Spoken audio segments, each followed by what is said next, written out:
O cupbearer, unto me such a cup of forgetfulness give, that on quaffing it I may oblivious and insensate become, reproached and revelled by the world.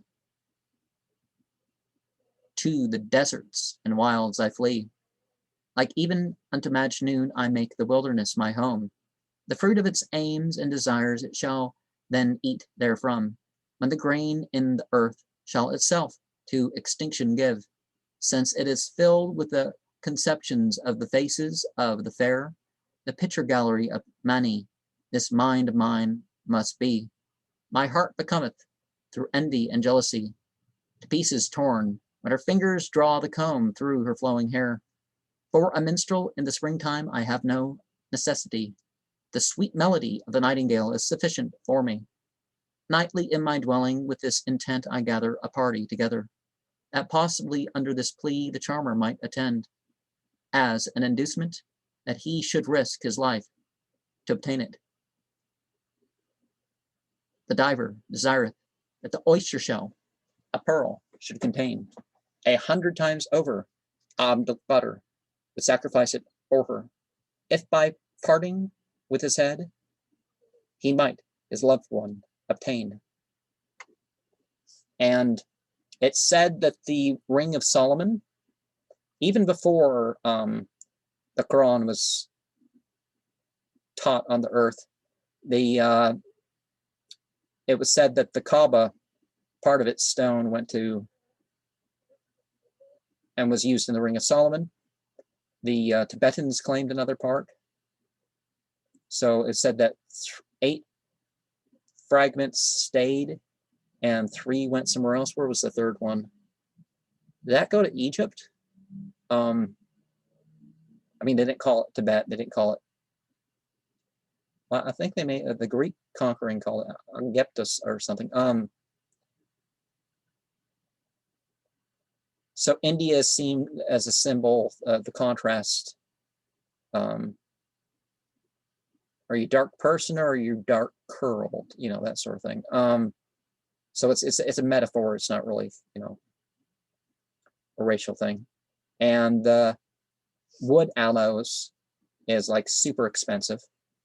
Some people have engineered a way around that in terms of like using raisins or dried dates or something. There's some incense blends that take advantage of that petrichor sort of smell that oud puts off.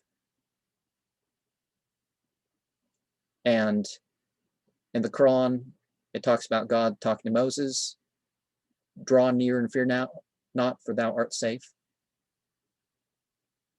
And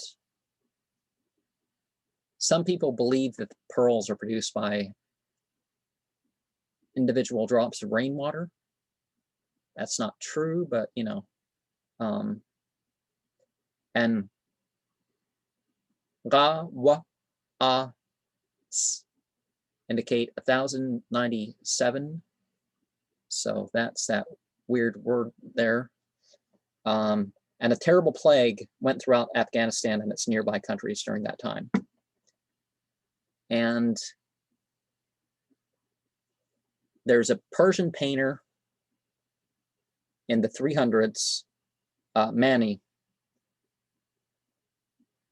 He considered himself a prophet and established a sect that we know as the Menakatans. You know, Mani lives.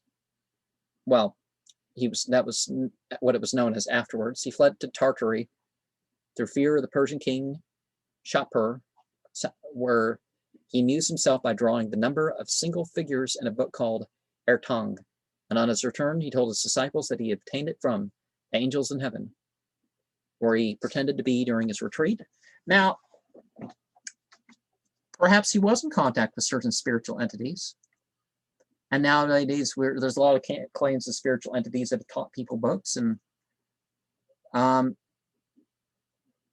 it's just not maybe the type of angel that the even monotheistic people might be referring to as angels. It's not the source of revelation, but It's certainly interesting, the side note, that certain spiritual experiences do continue in this day and age.